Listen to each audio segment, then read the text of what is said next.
ఆ తిన్నడు ఆ కన్నప్ప ఏమీ తెలియదు. కానీ శివలింగాన్ని చూసి అది లింగం అని విడిపోయేవాడు కాదు, అది శివుడే, అది భావన. అది చూస్తాడు శివుడు.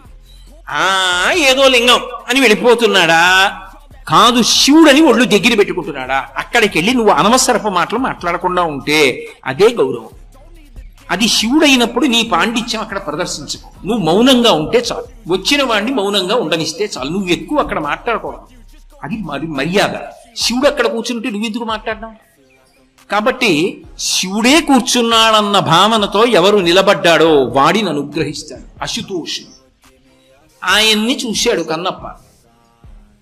ఒకనాడు ఎందుకో తిరుగుతున్నాడు, ఆకలేసిందో మృగాన్ని వేటాడాడు, దాని శరీరాన్ని చీల్చాడు, కాల్చాడు. అక్కడక్కడ మాంసం ముక్కలు కొరికి చూశాడు. ఒక చోట మాంసం మంచి కమ్మగా రుచిగా అనిపించింది. అమ్మ, శివుడికి పెట్టాలరా, వెళ్ళి తిన్నాడో తినలేదో అలా కూర్చుంటాడు గుడిలో అని బయలుదేరాడు. ఓ ఆలోచన వచ్చింది. ఈ శివుడికి అలవాటు ఉంది, స్నానం చేస్తే కానీ తిండో వచ్చిన బాధ, స్నానం చేయించాలి ఆయనకి. ఎలా? ఆయనకి అభిషేక మంత్రాలేం రావు. నమస్తేస్తు భగవన్ విశ్వేశ్వరాయ మహాదేవాయ త్రయంబకాయ త్రిపురాంతకాయ త్రికాగ్నికాలాయ కాలాగ్నిరుద్రాయ అవన్నీ ఆయన చెప్పలేడు. అందుకని ఆయన ఏం చేశాడంటే పట్టుకెళ్ళి నీళ్లు పోసేస్తాను. ఎలా? ఓ చేతిలో ధనస్సు ఉంది, ఓ చేతిలో ఎంగిలి మాంసం మొక్కుంది. ఎలా పట్టుకెళ్లాలని ఆలోచించాడు. సువర్ణముఖరి నది దగ్గరికి వచ్చాడు. నోటి నిండా నీటిని పట్టుకున్నాడు. గుటక పడిపోతుంది, కానీ గుటక పడకుండా నోట్లో పట్టుకున్నాడు. పట్టుకుని గబగబా గుడి దగ్గరికి వస్తున్నాడు. దానికి సువర్ణముఖరి అని పేరు ఎందుకు వచ్చింది? సువర్ణం అంటే బంగారం. బంగారానికి 2 లక్షణాలు ఉంటాయి భగవంతుడిలాగే. అందులో కలిపురుషుడు ఉంటాడు కాబట్టి ప్రమాదం తీసుకొస్తుంది. బంగారం ఎక్కువ ఉందనుకోండి, పీక కూడా తీసేస్తారు. అది కలిపురుషుడికి స్థానం. బంగారము పాపము చేయిస్తుంది, బంగారము గొప్ప అనుగ్రహాన్ని ఇస్తుంది. అందుకే సువర్ణలింగాయ నమః, బంగారు లింగాన్ని పూజించడం అంత గొప్ప. అలాగే సువర్ణాన్ని దానం చేస్తే అసలు ఇంకా దేవతలు మహాప్రీతి చెందుతారు. ధర్మశాస్త్రంలో ఒక మాట చెప్తారు, ఎవరికి దానం ఇవ్వడం వల్ల ఎక్కువ సంతృష్టి పొందుతారు అంటే గురువుకి దానం ఇవ్వడం వల్ల. అయితే ఇక్కడ చమత్కారం ఉంది. గురువు గారంటే నిజానికి అసలు బంగారమునందు వ్యామోహం ఉండదు ఆయనకి. ఆయన పుచ్చుకోడు. ఎందుకో తెలుసా? ఆయనకి కావలసింది బంగారం కాదు, పరమేశ్వరుడు కావాలి. అందుకే ఆయనకి పట్టుకొచ్చి మీరు ఇచ్చినా ఆయన నాకు అక్కర్లేదండి. అలాంటి వాడు పుచ్చుకున్నాడు అనుకోండి, నీ జన్మ ధన్యమైంది. అందుకని హిరణ్యదానం పుచ్చుకోవడానికి యోగ్యుడు ఎవరంటే గురువు. గురువు ఎప్పుడూ ఆ భ్రాంతిలో ఉండడు. అటువంటి బంగారం ఉద్ధరిస్తుంది. బంగారంగా శివలింగానికి పూజ ఉంది. బంగారు రజనుతో అభిషేకం ఉంది. బంగారు రజన కలిపిన నీటితో అభిషేకం చేస్తే మంచి ఇల్లు కట్టుకుంటాడు. అందుకే బంగారు రజనుతో ఇల్లు కట్టుకునేవాడు తప్పకుండా అభిషేకం చేయాలి శంకరుడికి. కాబట్టి బంగారము ఎంత గొప్పదో ఆ నీరంత గొప్పది. ముఖరి అంటే అగస్త్యుని యొక్క నోటి నుంచి వాక్కులు స్తోత్ర రూపంలో వచ్చాయి దాని గురించి. ఎందుకంటే గంగ అంది, అగస్త్యుడా నువ్వు ముందు నడు, నువ్వెటు నడిస్తే నేను అటు వస్తానని. భగీరథుడి వెంట గంగ వచ్చినట్టు అగస్త్యుడి వెంట సువర్ణముఖరి నది వచ్చింది. అంత గొప్ప క్షేత్రం శ్రీకాళహస్తి. కాబట్టి అటువంటి నదీ ప్రవాహం ఎంత గొప్పదో ఇక్కడ ఉన్నటువంటి శంకరుడు కూడా అంతే గొప్పవాడు కదూ. తిన్నడేం చేశాడంటే శివుడికి నీళ్లు పొయ్యాలి కాబట్టి ఆ సువర్ణముఖరి నదీ జలాల్ని నోటి నిండా పుక్కిటి నిండా పట్టుకున్నాడు. శివాలయంలోకి వచ్చాడు. శివాలయంలో ఒక ఆచారం ఉంటుంది. శివలింగానికి ఉన్నటువంటి నిర్మాల్యాన్ని తీయాలి. శివలింగానికి పూజ చేసేటప్పుడు తుమ్మి పూలు మొదలైనవి పూజ చేస్తాం కదా. పూజ చేసినప్పుడు ఎక్కడైనా తడికి అభిషేకం చేసినప్పుడు ఇరుక్కుంటాయి. ఆ పువ్వులు తీసేటప్పుడు కానీ నిర్మాల్యం తీసేటప్పుడు కానీ చేతిని ఉపయోగించి ఉత్తరాభిముఖంగా తీయరు. తీయకుండా ఏం చేస్తారంటే చాలా మెత్తటి, మీకు అర్థం అవ్వాలంటే బ్రష్ అనొచ్చు, కూర్చ అంటారు, అది పెట్టి తుడిసి తీస్తారు. ఇప్పటికీ మీరు ఎవరైనా పెద్దలు చేసే పూజలు చూడండి, దాంతో తీస్తారు నిర్మాల్యం ఉత్తరాభిముఖంగా. కాబట్టి ఎలా ఆయనకి నిర్మాల్యం తీయాలిగా, కూర్చ ఏదని ఆలోచించాడు. చూశాడు, ఇంతకుముందు అర్చకులు కూర్చతో నిర్మాల్యం తీయడం చూశాడు. నా దగ్గర కూర్చేది ముందు కాసేపు తినాలా, ఆకలేస్తోంది, ఇవన్నీ పట్టించుకుంటే ఎలా, పాపం ఎప్పుడు తిన్నాడో ఏమో. అది ఆయన భక్తి. ఆయన చూసింది ఏమిటో తెలుసా? అది రాయి లింగం లేదు, శివుడు అన్నాడు. అది లేదు మిగిలిన వాళ్ళకి, ఆయనకుంది కన్నప్పకి. వచ్చిన వాడు ఏం చేశాడు? చెప్పులతో లోపలికి వెళ్ళిపోయాడు. ఎందుకని? ఇదే కూర్చ అన్నాడు. అక్కడికి వెళ్ళి ధనస్సు పక్కన పెట్టాడు, మాంసం ముక్కలా పెట్టాడు, ఈ చెప్పు తీసి శివలింగాన్ని తుడిచాడు. మార్గావర్తిత పాదుకా పశుపతే రంగస్య కూర్చాయతే. శివుడు అన్నాడు, అబ్బా ఇటువంటి కూర్చే ఎవరు వాడలేదురా ఇంతకు ముందు. అంటే దాని అర్థం మనం కూడా అలా చేయొచ్చనా? మనకెంత తెలుసో తెలియనివాడా? నీకు తెలిసున్న దాన్ని బట్టి నువ్వు ప్రవర్తించాలి. ఆయనకి తెలియదు అనుగ్రహించాడు, ఎంత తెలుసో అంతకు అనుగ్రహించేస్తాడండి. చిత్తశుద్ధి మాత్రం అవసరం. కాబట్టి ఇప్పుడు చెప్పు పెట్టి నిర్మాల్యం తీశాడు, శివుడు అంగీకరించాడు. గండూషాంబు నిషేచనం పురరిపోర్ దివ్యాభిషేకాయతి. ఆయన త్రిపురాంతకుడు, మహాజ్ఞాని, దక్షిణామూర్తి. అటువంటి వాడి మీద ఎంగిలి నీరు ఉమిశాడు. ఇది అభిషేకం రా అన్నాడు, అంగీకరించాడు. ఎందుకని? కన్నప్పకంతే తెలుసు. ఆయన గుండెలు చూశాడు. తొందరగా స్నానం చేస్తే నేను తింటానని పెడుతున్నాడు, చాలు. నేను రాయిని అనుకోవట్లేదు, నేను శివుణ్ణి అనుకున్నాడు, అంగీకరించాడు. అలాగే కించిత్ భక్షిత మాంసశేషక బలం నవ్యోపహారాయతే. కొంత కొరికి చూసిన ఉమ్ముతో ఉన్న ఎంగిలి మాంసం అక్కడ పెట్టి తిను శివా అన్నాడు. గొప్ప ఆహారం పెట్టావురా అని తిన్నాడు. నవ్యోపహారాయతే భక్తి కిం నకరోచ్యహో వనచరో భక్త్యావతంసాయకే. భక్తి కన్నా గొప్పది ఏముంది శంకరా అని శంకరాచార్యుల వారు శివానంద లహరిలో 2 చేతులు ఎత్తి నమస్కారం చేశారు. శ్రీకాళహస్తి క్షేత్రం గురించే చెప్పారు శ్లోకం. దూర్జటి తట్టుకోలేకపోయాడు అసలు ఈ సంఘటనకి. కన్నప్ప చేసినటువంటి పూజకి ఆనందం తట్టుకోలేకపోయాడు. ఈ క్షేత్రంలో ప్రతిరోజు తిరిగినవాడు కదూ. ఈ ప్రాంగణానికి దూర్జటి మంటపం అని పేరుట. ఆయనైతే ఒక అద్భుతమైనటువంటి పద్యరచన చేశాడు. నీకున్మాంసము వాంఛయేని కరువా నీ చేత లేడు ఉండగా, జోకైనట్టి కుఠారముండ అనల జ్యోతుండ నీరుండగా, పాకం బొప్ప ఘటించి చేతి పునుకం భక్షింపక బోయచే చేకుంటెంగిలి మాంసమిట్టుతగునా శ్రీకాళహస్తీశ్వర. శ్రీకాళహస్తీశ్వర మకుటం. శివుడి దగ్గరికి వెళ్ళి అడిగాడు. ఎవరు అడుగుతాడు? ఆయన రాయనుకున్నవాడైతే ఇలా పెట్టి దొంగదండం వెళ్ళిపోతాడు. ఆయన కాదయా శివుడయా అన్నవాడు ఆయన్ని ప్రశ్న వేస్తాడు. శంకరా అని ప్రశ్న వేశాడు, ఎందుకంటే ఉన్నాడన్న నమ్మకం. అందుకు చేశాడు శరణాగతి. శివుడి దగ్గరికి వచ్చి రోషీరోగ్యతు కామినీ జనుల తారుణ్యోరు సౌఖ్యం బులన్ బాసీ బాధ్యత పుత్రమిత్రధన సంపద్భ్రాంతి వంచాలతల్ కోశీకోయదు నామ నంబకట నీకున్ ప్రీతిగా సత్క్రియలు చేసి చేయదు దీని తుళ్ళనచవే శ్రీకాళహస్తీశ్వర అన్నాడు. అంత గొప్ప శరణాగతి ఎవడు చేశాడు? అంత గొప్ప శరణాగతి చేశాడు దుర్జటి. అన్నాడు, శివ నీకు మాంసము వంచయేని కరువా. నీకో చేతిలో కురంగపాణి అని నీకో చేతిలో లేడు ఉంటుంది, ఓ చేతిలో గొడ్డలుంటుంది. ఎక్కడ కూర్చున్నవాడు అక్కడే కూర్చుని ఈ గొడ్డల్ని, ఈ కుడి చేతిలో గొడ్డలు పెట్టి ఈ లేడుని ఒక దెబ్బ కొట్టి దాని మాంసం పీక్కుని, చేతిలో బ్రహ్మకపాలం ఉంది, ఇక్కడే గంగ ఉంది, ఈ గంగ తీసి ఈ పుర్రెలో పోసుకుని ఈ మాంసం కిందిలో పడేసి, ఇక్కడే అగ్నిహోత్రం ఉంది 3వ కన్ను, ఇక్కడే పుర్రె పెట్టి ఉడికించుకుని ఇలా నోట్లో పడేసుకుంటే సరిపోయే. తెరేసినప్పుడు అది మానేసి ఎక్కడో కన్నప్ప పెట్టిన ఎంగిలి మాంసం తినేసావా? ఏమిటయా శివ అంటే దాని అర్థం నింద కాదు, ఇంత అశుతోషుడివా, ఏమీ తెలియని వాడైనా నువ్వు లింగము రాయి కాదు శివుడే అని నమ్మి నిలబడితే అనుగ్రహిస్తావా? శివ ఎంత గొప్పవాడివయ్యా అని స్తోత్రం చేశాడు దుర్జటి. అంతటి మహానుభావుడు. కానీ కన్నప్ప రోజు ఇలా పెడుతుంటే ఇక్కడికి ఒకప్పుడు బ్రహ్మవాదులు వచ్చేవారు, ఋషులందరూ వస్తుండేవారు ఇక్కడికి ఆయన్ని పూజ చేయడానికి. ఎందుకంటే శ్రీకాళహస్తి విషయంలో ఒక అద్భుతమైన మాట చెప్తారు, వైదిక క్షేత్రం అని చెప్తారు. ఎందుకంటే కొన్ని చోట్ల వేదంతో సంబంధం లేకుండా పెద్దగా వేద విషయం కాకుండా ఆరాధన జరిగే శైవ క్షేత్రాలు ఉన్నాయి. కానీ ఇది వైదిక క్షేత్రం. వేదము యొక్క పట్టు ఈ క్షేత్రంలో చాలా ఎక్కువ.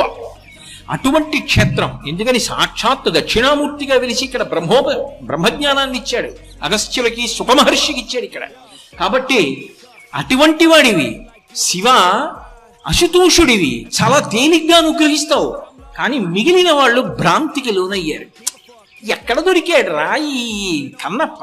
రోజు పట్టుకొస్తాడు, మాంసం పెడుతుంటాడు, అవి చెప్పులతో వస్తూ ఉంటాడు, ఏమిటో శివ శివ అంటూ ఉంటాడు. ఏమైనా అందా అంటే చేతిలో బాణం ఉంటుంది, ధనస్సు ఉంటుంది, పైగా చాలా దారుఢ్యమైన శరీరం ఉన్నవాడు. ఎవరిని ఏం చేస్తాడో తెలియదు, ఒక పడు పొడిస్తే ఆ బాణం పెట్టి. అందుకని లేనిపోని గొడవ. ఏమైనా అందామంటే భయం. ఆ పెద్ద పెద్ద కళ్ళు వేసుకున్న శివలింగం దగ్గరికి పోతూ ఉంటాడని చెప్పి ఆయన మీద మనసులో కోపం పెట్టుకున్నారు. చూశాడు శివుడు, ఒరే నేను మనసు చూస్తాన్రా, నరత్వం దేవత్వం నగవన మృగత్వం మశకత పశుత్వం కీటత్వం భవద విహత్వాది జననం సదా త్వత్పాదాబ్జ స్మరణ పరమానంద లహరి విహారాసక్తం చేద్రు దయమిహ కింతేన వపుష. ఎవడికి కావాలి శరీరంతో? నీ మనసు చెప్పు, దాన్ని బట్టి శివుడు అనుగ్రహిస్తాడంటారు శంకరాచార్యుల వారు. అలా ఒక రోజున ఏం చేశాడంటే కన్నప్ప లోపలికి వచ్చాడు. ఋషులందరూ కూడా లోపలికి వచ్చారు. అబ్బా వచ్చాడు రా వీడు పూజ మొదలెడతాడనుకుంటున్నారు. అనుకునే లోపల శివుడు ఒక సంకల్పం చేశాడు. వెంటనే దేవాలయం అంతా కదలడం మొదలెట్టింది. భూకంపం వచ్చినట్టు పెద్ద పెద్ద బండలు పైనుంచి కింద పడుతున్నాయి. అందరూ బయటికి పారిపోయారు. కన్నప్ప ఒక్కడేం చేశాడంటే శివలింగం వంక చూశాడు. శివ, పైనుంచి బండలు పడుతున్నాయి, నీకు భయం లేదు, నువ్వు లేవో నాకు తెలుసు, కానీ ఏదైనా బండ పడితే ఎంత దెబ్బ తగులుతుంది నీ తలకి? ముందు నా నడుము మీద పడిపోవాలి, నేను పోయిన తర్వాత నీ తల మీద పడిపోయినా నాకు అభ్యంతరం లేదు, నేను ఉండగానే చూడలేను. అందుకని శివ నిన్ను నేను కాపాడుకుంటానని గబగబా వచ్చి పానవట్టం ఎక్కి నడుం శివలింగం మీదకి పెట్టి చేతులు అటు పెట్టి వంగున్నాడు శివలింగానికి. శివుడు ఒక్కసారి దేవాలయం అంతా నిలబడేటట్టు చేశాడు. ఏమైందని ఋషులందరూ లోపలికి వచ్చారు. కన్నప్పని చూశారు. వాళ్ళకి అర్థమైంది, ఇది కన్నప్ప అంటే. మనం కాదు పూజ, ఆయనది పూజ. ఎవడికి మనసున్నదో, ఎవడు లింగమును శివుడు అన్నాడో వాడిని అనుగ్రహించాడు. మనందరం బయటికి పరిగెత్తాం, వాడు గుళ్ళోకి పరిగెత్తి శివలింగం మీద నడుము పెట్టాడు. వాడు భక్తుడు, మహానుభావుడు. ఇదే క్షేత్రంలో తీర్థస్నానం చేసి రమ్మని సాయుజ్య మోక్షాన్ని ఇచ్చాడు. శ్రీకాళహస్తి గొప్పతనం ఏమిటంటే తాను కింద ఉండి తన భక్తుడిని కొండ మీద నించోబెట్టాడు. నువ్వు కొండ మీద కూర్చో, నీ కింద కూర్చుంటానన్నాడు. అంతరాలయంలోకి బ్రహ్మోత్సవం అని మనం వెళ్ళమేమో, కన్నప్ప మాత్రం లోపలే ఉంటాడు ఆలయంలో. ఎప్పుడు ఆలయం లోపలికి వెళ్ళగానే గోడ మీద కన్నప్ప ఉన్నాడు. అంత గొప్పగా భక్తుల్ని అనుగ్రహించగలిగిన క్షేత్రం ఇది అంటే శ్రీకాళహస్తి. ఇటువంటి క్షేత్రం మీకు ఇక ఈ భూమండలం మొత్తం మీద ఎక్కడా కనపడదు. అటువంటి క్షేత్రవాసం చెయ్యడం, అటువంటి క్షేత్ర శిఖరాన్ని రోజు చూడడం జన్మ జన్మాంతర సుకృతం. ఈ క్షేత్రం ఆయన అసుతోషుడు అని నిరూపిస్తుంది. పూర్వజన్మ వాసనలు మనిషిని ఎలా నడిపిస్తాయో నిరూపిస్తుంది. అందుకే కన్నప్పని అనుగ్రహించినప్పుడు 33 కోట్ల మంది దేవతలు, సృష్టికర్త స్థితికర్త కాళహస్తి క్షేత్రానికి వచ్చి నిలబడి నమస్కరించారు. అసలు మీకు ఎక్కడా లేని రీతిలో ఈ క్షేత్రానికి శంకరుడు ఒక వైభవాన్ని ఇచ్చాడు. ఇక్కడ మూడింటికి కలిపి ఒకటే పేరు పెడుతున్నానన్నాడు.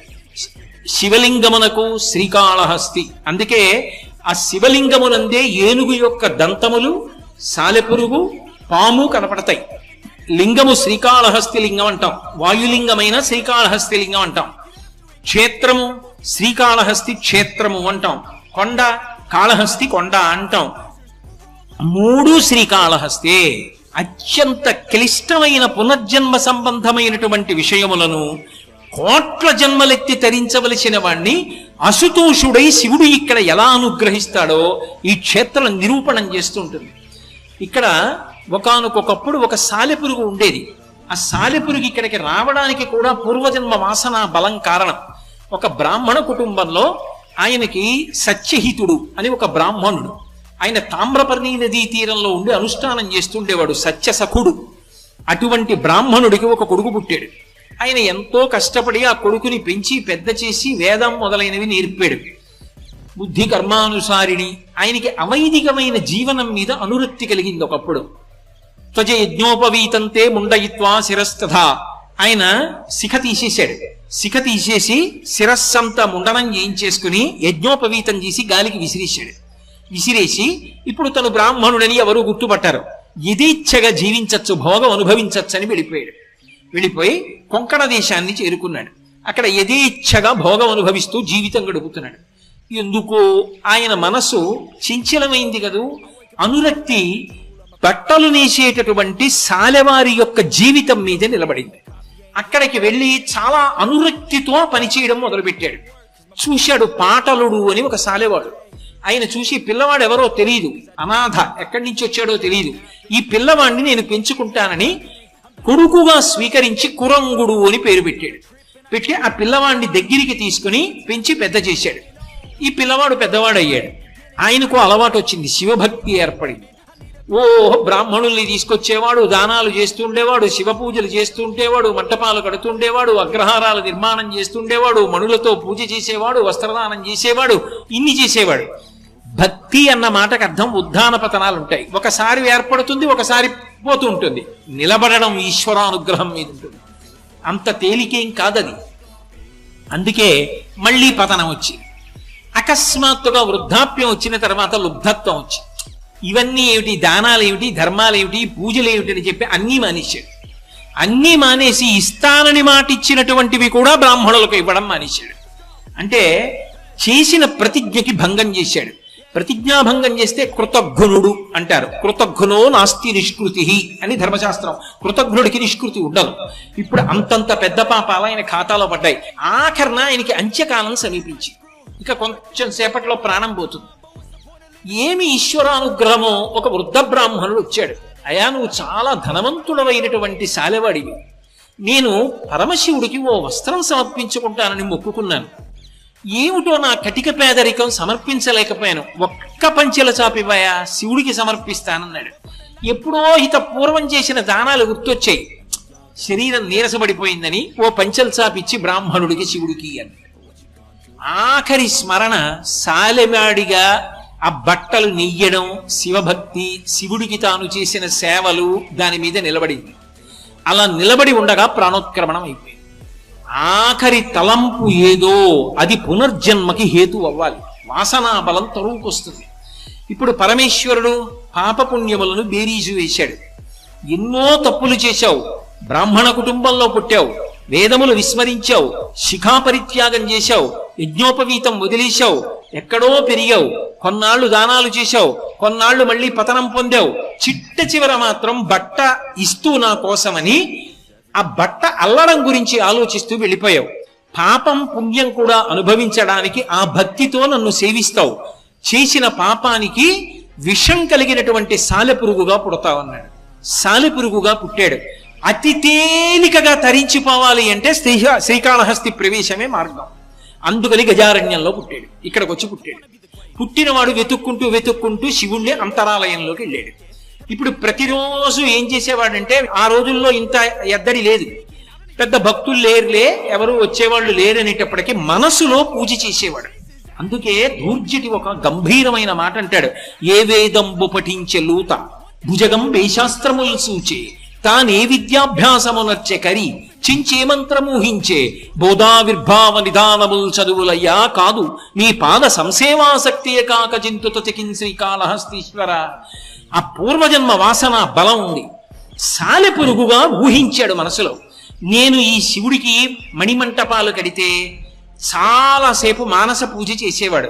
ఆ గోడ మీద కూర్చుని గొప్ప గుడి కట్టినట్టు, శ్రీకాళహస్తిలో మణిమంటపాలు కట్టినట్టు, అనేక మణులు తెచ్చి పూజ చేసినట్టు, అనేకమైన పట్టు వస్త్రాలు తెచ్చి సమర్పించినట్టు, మారేడు దళాలతో అర్చించినట్టు మానస పూజ చేసేవాడు.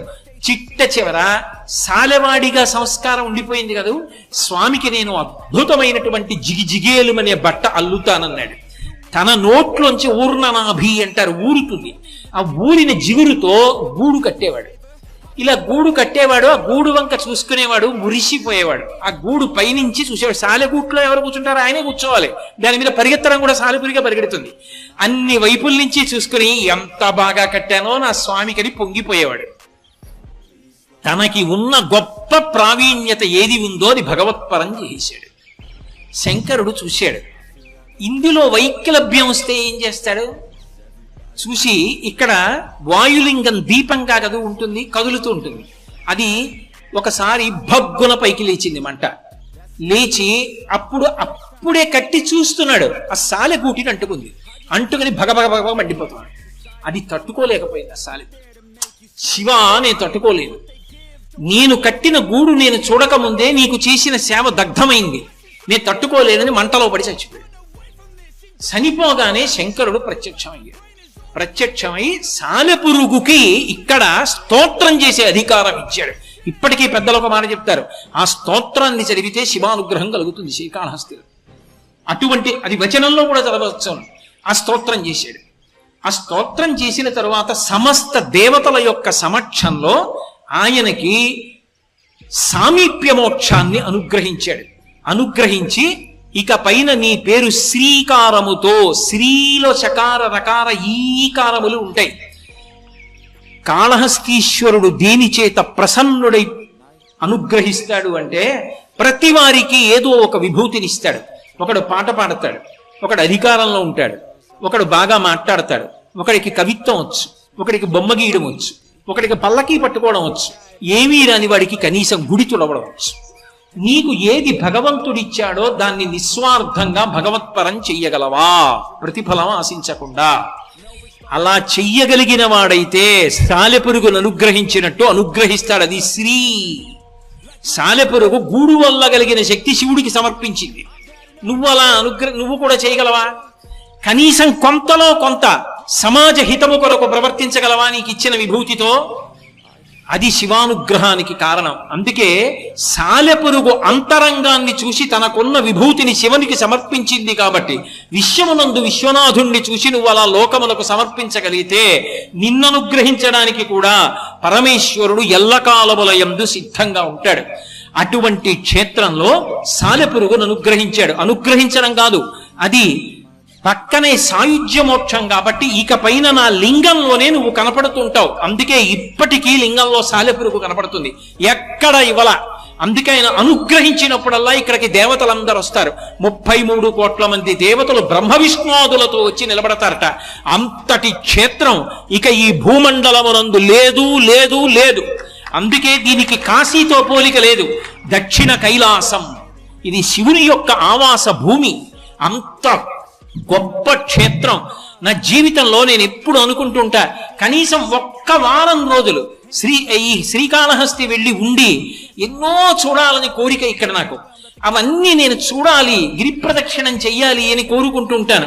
ఈశ్వరుడు ఎప్పుడోప్పటికి అనుగ్రహిస్తాడు. తప్పకుండా వచ్చి నేను వారం రోజులు ఉండి కాళహస్తిలో అవన్నీ సేవించుకుంటాను. అంత గొప్ప క్షేత్రం. అటువంటి క్షేత్రంలో ఎవరికి ఏది ఎలా కావాలో అలా అనుగ్రహించాడు.